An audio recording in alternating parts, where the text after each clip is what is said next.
और सरकार का ऑर्डर जाता है टीवी वाले विज्ञापन चाहिए नहीं चाहिए, बोला हाँ, बोला 5 मुल्ला को बुलाओ, उसमें सरवर मुल्ला को भी बुला लेना, 5 मुल्ला को बुलाओ, 5 पंडित को बुलाओ, और ये पूछता है भारत कैसे वो मुल्ला घुसा, मुसलमानों की इतनी हिम्मत हो गई, वो राम मंदिर में वो हिंदुओं को मतलब भड़का रहे हो आप, सनातनियों का आप इम्तिहान ले रहे हो, परीक्षा ले रहे हो, जाग जाओ सनातनी, अब इसका जवाब देना पड़ेगा। इसका जवाब क्या होगा यही बताइए आप अब। अरे मुल्ला तो डॉक्टर भी बनता है तो जिहादी बन जाता, मुल्ला तो डॉक्टर भी बनता है तो जिहादी बन, ये नैरेटिव फिट बैठ गया इनका। अब मुस्लिम डॉक्टर के यहाँ कोई इलाज कराने नहीं जाएगा डर से कि कहीं बम्बे लेकर ना बैठा हो, बजाय कैप्सूल के, बजाय टेबलेट के, बजाय सिरिंज के और सलाइनिंग के वो बम लेकर ना बैठा हो। ये जो माहौल बन रहा है इस देश में, इस पर रोक लगाने में विपक्ष पूरी तरह से फेल हो गया। अब जब बातें बड़ी बड़ी लंबे लंबे दावे किए गए, सारे गुंडे उत्तर प्रदेश छोड़ देंगे, ये बोले बाबा, और बिहार में एक मुरट्ठा वाले गृह मंत्री, सारे गुंडे बिहार छोड़ के भाग जाओ, बिहार छोड़ के भाग जाओ मगर गैंग रेप कर दो मधेपुरा में, बिहार छोड़ के भाग जाओ मगर पत्रकार और दरोगा मिलके कानपुर में गैंग रेप कर दो, बिहार छोड़ के भाग जाओ मगर मॉब लिंचिंग कर दो, बिहार यूपी छोड़ के भाग जाओ मगर मेरठ में किडनैप कर लो, रोकने पर मां की हत्या कर दो। कहां से आ गए ये गुंडे? सवाल होगा या नहीं होगा? नहीं, गुंडा तो अतीक था जिसको सरकार ने अपने संरक्षण में 2 गुंडों से मरवाया। 2 ही गुंडे थे क्या और ज्यादा थे? वो 2 ही लड़के आए थे, टनाटन लड़के थे। वो कहां गए? किस गांव के थे वो? किस गांव के थे? बुलडोजर चला उन पर? नहीं, अतीक पर चलाएंगे बुलडोजर, इसलिए कि मसला नैरेटिव सेट करना है, हमको मैसेज देना है, नट टाइट करने का। ये सरकार को बंद करना पड़ेगा। अब सर विपक्ष की विफलता, अतीक में विपक्ष कहीं कुछ नहीं, मुख्तार में विपक्ष कहीं कुछ नहीं, आजम खान में विपक्ष कहीं कुछ नहीं, तौकीर रजा में विपक्ष कहीं कुछ नहीं, पत्थरबाजी का फेक नैरेटिव सेट किया गया, विपक्ष कहीं कुछ नहीं, तमाम तरह के मॉब लिंचिंग किए गए, विपक्ष कहीं कुछ नहीं, अब सामूहिक बलात्कार की लगातार घटनाएं आई, विपक्ष कहीं कुछ नहीं, अंकिता भंडारी जैसे सेंसिटिव मुद्दे आ गए, विपक्ष कहीं कुछ नहीं, जीरो, नथिंग, फेल।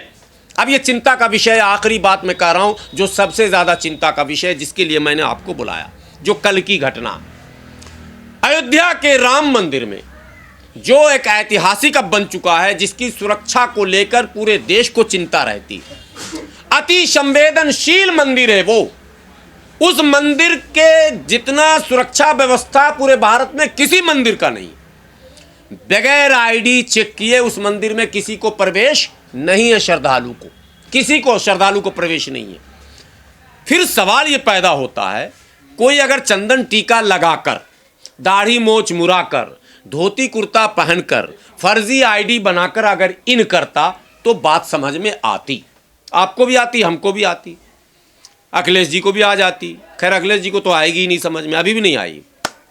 दाढ़ी रखकर, इतनी बड़ी दाढ़ी, हजरत मौलाना वाली दाढ़ी, और कुर्ता और पाजामा, पहले सारी बात समझिए, दाढ़ी, कुर्ता, पाजामा और आईडी में अब्दुल, आईडी भी अब्दुल है, फर्जी आईडी भी नहीं है, आईडी भी ट्रू, फेस भी ट्रू, टोटल क्लियर, वो राम मंदिर में इन करता है, और इन करके वजू वजू बना के वो नमाज की तैयारी करता है, और जब नमाज के लिए वो खड़ा होता, बिछाता है, तब सुरक्षा में अंदर जो लोग हैं, अंदर, बाहर वाले ने तो उसको अंदर कर दिया, जा भैया, जब आदेश ही है ऊपर से तो तू जा, लेकिन अंदर वालों को क्या पता था कि आदेश से आया है, तो 2 रकत पढ़ भी लेता वो, लेकिन अंदर वालों ने पकड़ लिया तो हंगामा हुआ। फिर उसने नारे तकबीर के नारे भी लगाए राम मंदिर परिसर के अंदर, सीता रसोई के पास। अब सवाल ये पैदा होता है कि अगर बात यहीं तक थी, ब्रेकिंग न्यूज चल जाती, खत्म हो जाता, नहीं हुआ खत्म। अब टीवी वालों को बुलाया गया, मीटिंग होती है, और सरकार का ऑर्डर जाता है टीवी वाले विज्ञापन चाहिए नहीं चाहिए, बोला हाँ, बोला 5 मुल्ला को बुलाओ, उसमें सरवर मुल्ला को भी बुला लेना, 5 मुल्ला को बुलाओ, 5 पंडित को बुलाओ, और ये पूछता है भारत कैसे वो मुल्ला घुसा, मुसलमानों की इतनी हिम्मत हो गई, वो राम मंदिर में वो हिंदुओं को मतलब भड़का रहे हो आप, सनातनियों का आप इम्तिहान ले रहे हो, परीक्षा ले रहे हो, जाग जाओ सनातनी, अब इसका जवाब देना पड़ेगा। इसका जवाब क्या होगा यही बताइए आप अब। मैं यही समझाने आया हूँ देश के लोगों, इसका जवाब यही होगा कि आप कुछ निकलेंगे चिंटू पिंटू झंडा उंडा लेके, डंडा तलवार लेके, और वो मस्जिद में घुसेंगे और मस्जिद में कहेंगे हम हनुमान चालीसा पढ़े। तुम मेरे राम मंदिर में, तुम मेरे राम जी के मंदिर में, तुम्हारी इतनी हिम्मत, देख मुल्ले मैं दिखाता हूं तुझे। अब वो मस्जिद में घुसेंगे, उत्तर प्रदेश का वातावरण बिगाड़ेंगे, मस्जिद में झंडे गाड़ेंगे, मस्जिद में झंडा लहराएंगे, मस्जिद में हनुमान चालीसा पढ़ेंगे, पूजा पाठ करेंगे, जिसके दृश्य पहले भी आ चुके हैं इस देश के सामने। तब तो राम मंदिर में घुसे नहीं थे, घुसवाया ही नहीं गया था। किसके माँ ने दूध पिलाया कि वो मुसलमान जाए? अपनी मस्जिद में तो नमाज नहीं पढ़ रहा, जो मस्जिद उसके घर के सामने है। अब वो अयोध्या जा रहा 1500 किलोमीटर से दूर, समझिए ना, अब वहाँ नमाज पढ़ रहा। ये सब खेल, हिंदू भाई मैं आपके लिए बोल रहा हूँ, मुसलमान के लिए नहीं। मुसलमान भी कुछ जाहिल न समझ जाएं, मैं ये ना समझना जरूरी है। जाहिलो जागो, समझो खेल क्या हो रहा। सत्ता पर काबिज रहने के लिए जिस तरह से पिछले शासकों ने, जिन्हें लोगों ने ग्रेट और महान कह दिया, जिन्होंने अपने धर्म को, अपनी जाति को, अपनी तमाम चीजों को कुर्बान कर दिया, दीन इस्लाम छोड़कर दीन इलाही बना ली, अपनी शादी जो है राजपूतों में कर ली, अपने अभिभावक राजपूतों और ब्राह्मणों को बना लिया, सिर्फ सत्ता के लिए। जिसका नाम अकबर था, जिसको आपने, हमने नहीं, आपने ग्रेट भी कहा, महान भी कहा। यहां अशोक को भी आपने महान कहा, जिसने अपने कई भाइयों की हत्या कर दी। आपने ऐसे वंशों को महान कहा। और 49 साल से अधिक सत्ता में रहने वाले औरंगजेब को भी लोगों ने कई जगह महान कहा शासक। उसने भी अपने भाई को, अपने बाप को, भाई को तो काट ही डाला और बाप को कैद कर डाला। तो सत्ता के लिए जब भाई और बाप को नहीं लोग देखता है, धर्म को देखेंगे। ये हिंदू विरोधी है, सनातन विरोधी है, भारतीय सभ्यता और संस्कृति के विरोधी है, भारत के संस्कार के खिलाफ। ये European Nazi model, NaMo model, Nazi model लागू करना चाह रहे हैं। Not Gujarat model, it is NaMo model. What is meaning of NaMo? Nazi model है ये, और इस मॉडल से आपको लड़ना पड़ेगा। ये नहीं तो आपको आपस में लड़ाकर तबाह और बर्बाद कर देंगे। ये खुद करेंगे, खुद क्या कहते हैं, सब कुछ करके, और लड़ाकर आपको मौज करेंगे, सत्ता पे पड़े रहेंगे। आप मर जाएंगे, कट जाएंगे, लड़ जाएंगे, तबाह हो जाएंगे। अगर आपको तबाही से बचना है, आपको इस देश से प्यार है, अगर इस देश के लोगों से प्यार है, इस देश की धरती से प्यार है, इस देश की मान्यताओं परंपराओं से अगर प्यार है, इस देश की सभ्यताओं से अगर प्यार है, इस देश के रहने वाले इंसानों से अगर प्यार है, तो आपको इन मक्कारों की बातों को समझना पड़ेगा। सत्ता के लालची लोग कभी भी सत्य को सामने आने नहीं देंगे। इनका हिडन एजेंडा होता है। इसलिए प्यार प्रेम को बचाने के लिए, इस देश को बचाने के लिए ज़रूरी है कि सच को समझिए। जिसमें विपक्ष फेल हो रही है, आपको समझा नहीं पा रही है, विपक्ष से विनती है ज़रा रिसर्च किया कीजिए। इतना रोटी हम खाते हैं तो आप तो हमसे अच्छा मक्खन लगा के खाते हैं, हम तो सूखी रोटी खाए हुए खुद सूखे हुए हैं। आपके पास क्या कमी है? क्यों नहीं रिसर्च करते? आपके प्रवक्ता क्यों नहीं टीवी पर यह बात बोलते कि आखिर ये क्यों हो रहा है, ऐसा कौन कर रहा है, इसकी जांच कौन करेगा? कैसे पता चलेगा कि इस खेल के पीछे कौन है? बम फूटता है 10 साल के बाद बाइज्जत बरी क्यों होते हैं? उन अफसरों पर कार्रवाई क्यों नहीं होती जिन्होंने बम फोड़ने के आरोप में गिरफ्तार कर लिया? और 10-10 साल, 15-15 साल, या तो अदालत गलत, या तो सिपाही गलत, या तो अदालत गलत, या तो एजेंसी गलत, या तो अदालत गलत, या तो इन्वेस्टिगेशन करने वाले लोग गलत। अरे कोई तो गलत होगा। 10 साल, 15 साल, 20 साल जेल में रहने के बाद वो बाइज्जत बरी होता है और ये कहा जाता है कि कोई साक्ष्य नहीं मिल पाए। इसका मतलब है कि नैरेटिव ये भी फेक ही हुआ होता है और कहीं ना कहीं इसके पर्दे के पीछे भी कोई खेल ही होता है। ये सारे खेल उजागर होने चाहिए। बहुत सारी चुनौतियां हैं। डोनाल्ड ट्रंप वह रोज धमकी दे रहा है, हमको अमेरिका धमका रहा है, हमको दुनिया के दूसरे देश धमका रहे हैं। झूठ में मत फंसो कि हम विश्व गुरु बन गए, बिल्कुल नहीं बने। अगर विश्व गुरु होते, अमेरिका को अभी ऐसी तमाचा लगाते कि वो जो भूरे भाई है ना, वो बिलबिला जाते। अभी भूरे भाई को जानते हैं ना आप लोग? भूरा भाई जो है डोनाल्ड ट्रंप, ठीक है। ये समझने की बात है। अब हम कमज़ोर हैं, बहुत सारी चुनौतियां हैं, हमारे अड़ोस पड़ोस में चुनौतियां मुबाए खड़ी हैं, देश के अंदर चुनौतियां मुबाए खड़ी है। इसलिए मैं अपील करता हूं, विनती करता हूं अपने हिंदू भाइयों से, मुस्लिम भाइयों से, सिख भाइयों से, ईसाई भाइयों से, बौद्धिस्ट भाइयों से, जैनी भाइयों से, आस्तिक भाइयों से, नास्तिक भाइयों से, अगड़े भाइयों से, पिछड़े भाइयों से, SC ST OBC और माइनॉरिटी के तमाम लोगों से कि आपको जागना पड़ेगा। नहीं जागेंगे देश बचा नहीं पाएंगे, संविधान बचा नहीं पाएंगे। ये मुद्दा देश में लगातार पिछले एक हफ्ते से फिर नई नई घटनाएं घट रही है। देश में बड़ी तेज़ी से ध्रुवीकरण किया जा रहा, देश में बड़ी तेज़ी से नफ़रत को बढ़ाया जा रहा, देश में बहुत तेज़ी से मज़हब के नाम पर, धर्म के नाम पर एक दूसरे को दूर करने का प्रयास किया जा रहा। और इन सारी कोशिशों में जहां सत्ता पक्ष का हाथ है, वहीं इन पर विराम लगाने में विपक्ष लगातार नाकाम साबित हो रहा है। ये चिंता का विषय है कि भारत जो एक महान लोकतांत्रिक देश है, संवैधानिक व्यवस्था है, उसके बावजूद यहाँ विपक्ष सत्ता के मंसूबे को, सत्ता की सोच को बेनकाब करने में पूरी तरह से विफल हो रहा। कठिनाई केवल ये नहीं कि सत्ता पक्ष के देख रेख और निगरानी में नफ़रतों का बाजार गर्म किया जा रहा, परेशानी ये है कि जिस नज़रिए को, जिस विचारधारा को ढाल बनाकर सत्ता पक्ष देश में ध्रुवीकरण को लगातार बढ़ा रहा है, उस नज़रिए के साथ विपक्ष आगे नहीं बढ़ पा रहा। विपक्ष कहीं ना कहीं सत्ता पक्ष के उन आरोपों में फंस जा रहा है जिसे धर्म विरोधी मानसिकता करार दे दिया जाता। अब सवाल यह पैदा होता है कि क्या देश प्रेमी, राष्ट्र प्रेमी, मानवता प्रेमी, लोकतंत्र प्रेमी, संविधान प्रेमी चुप रहें क्या, खामोश रहें क्या, गहरी नींद सो जाएं क्या, और देश में लगातार बढ़ रहे इस उन्मादी ताकत को फलने फूलने दें क्या?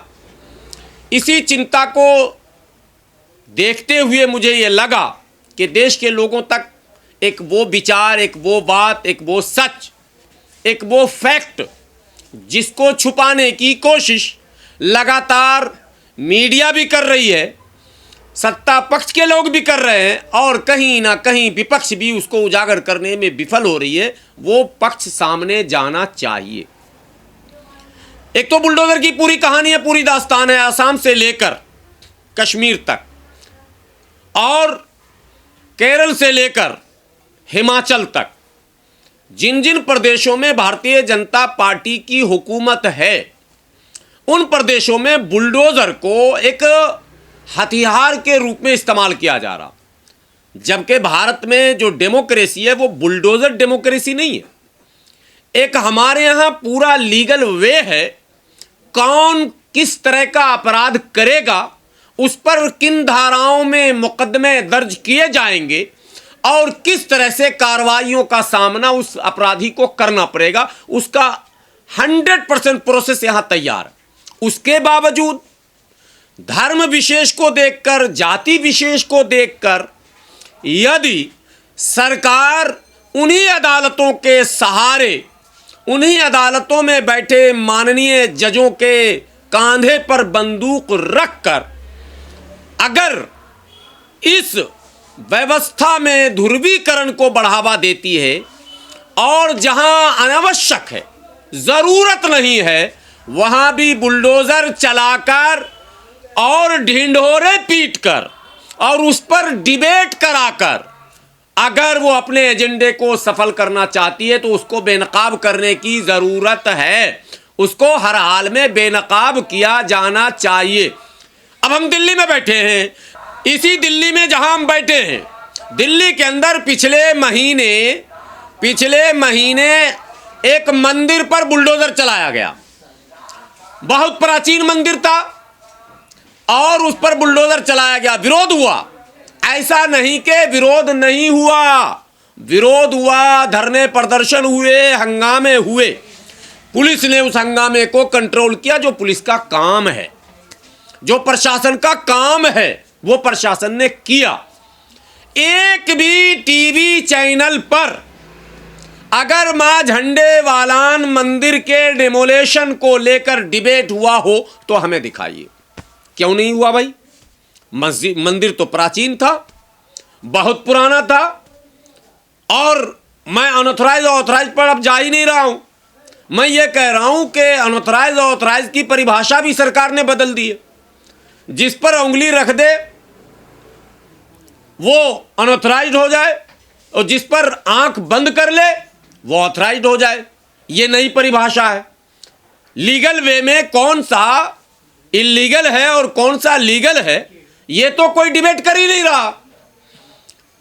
लेकिन डिबेट झंडे वालान पर नहीं हुआ। उसके बगल में एक मज़ार था, उस पर बुलडोजर चला, उसी झंडे वालान के आगे, उस पर हंगामे करवाए गए। उसके बगल में एक पार्क था जिसमें एक मूर्ति की स्थापना करनी थी, ईदगाह के पास मैं बढ़ रहा हूं उसी रूट पर, वहां हंगामा कराया गया। कौन लोग हैं हंगामा करने वाले? क्यों नहीं प्रशासन उनसे निपटती है? आरंभ काल में क्यों नहीं उनको लाइन अप कर दिया जाता है? अब आखिरी मामला तुर्कमान गेट का आ गया। तुर्कमान गेट पर इन आंखों से आप लोगों ने भी देखा होगा कि बहुत सारी चीजें इलीगल थी, और केवल तुर्कमान गेट पर नहीं है, बगल में 2 अस्पताल है, 2 अस्पताल है बगल में। कोई नहीं बोलेगा ये बात। जीबी पंत और एलएनजेपी और मौलाना आजाद, 3 कर लो आप। मौलाना आजाद तो चलो कॉलेज है, अस्पताल 2 तो फ्रंट पर है।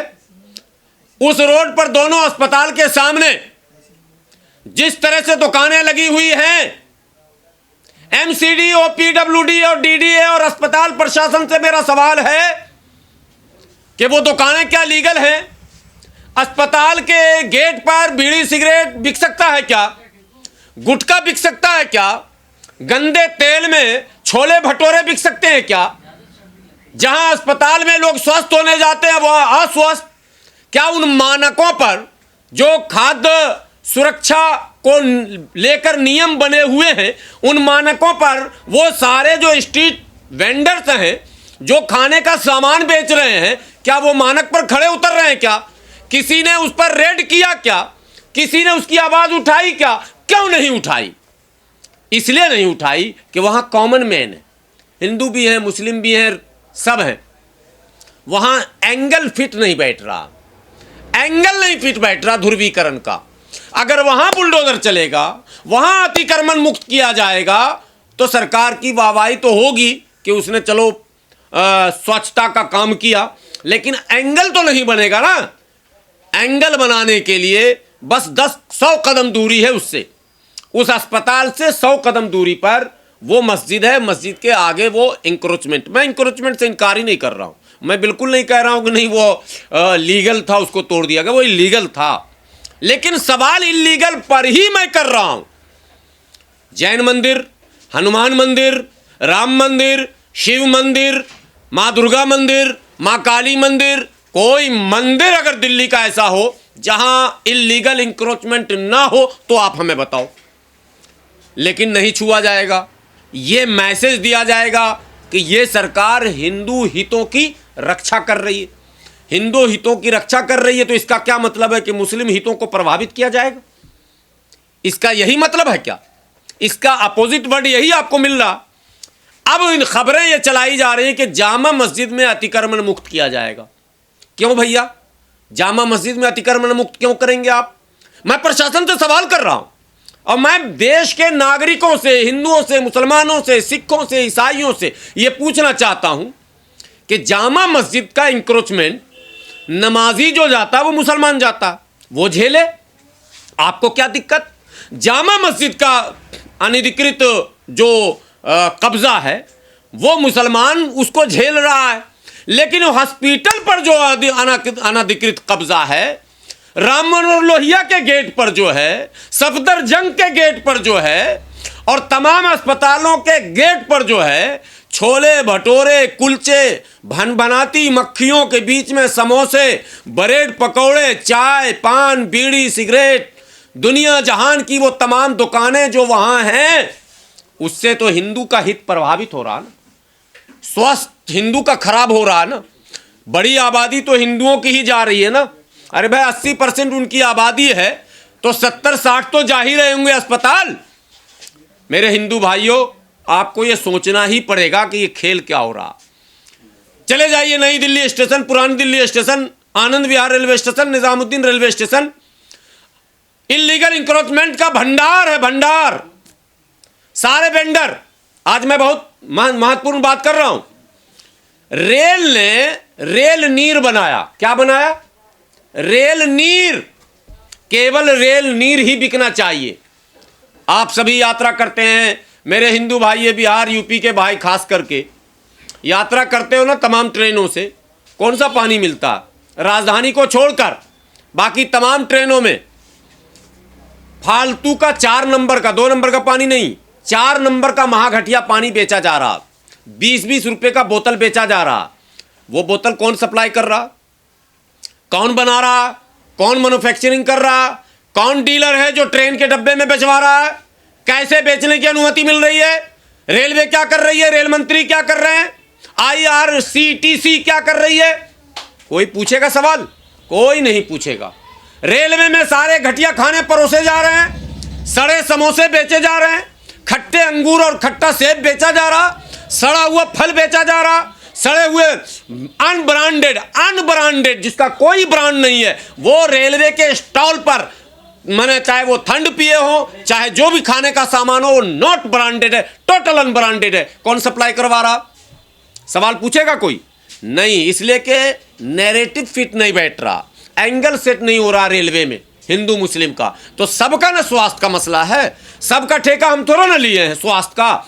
इस सरकार ने हिंदुओं के स्वास्थ्य का ठेका नहीं लिया, हिंदुओं को यह बताने का ठेका लिया कि देखो हम मुल्ला को कैसे टाइट कर रहे हैं। यह मुद्दा है। तो क्या मुल्ला के टाइट होने से हिंदुओं को मकान मिल रहा? मुल्ला के टाइट होने से हिंदुओं को नौकरी मिल रही है? मुल्ला के टाइट होने से हिंदुओं को रोजगार मिल रहा? मुल्ला के टाइट होने से हिंदुओं का माने बहुत ज्यादा भला हो रहा, उसको कोई पैसा और आर्थिक लाभ मिल रहा? तो बताइए, फिर आप टाइट कर सकते हैं, कीजिए, हम ही को टाइट कर दीजिए अगर 10-20 हिंदुओं का कल्याण हो जाए तो। मुझे लगता है ऐसा नहीं हो रहा।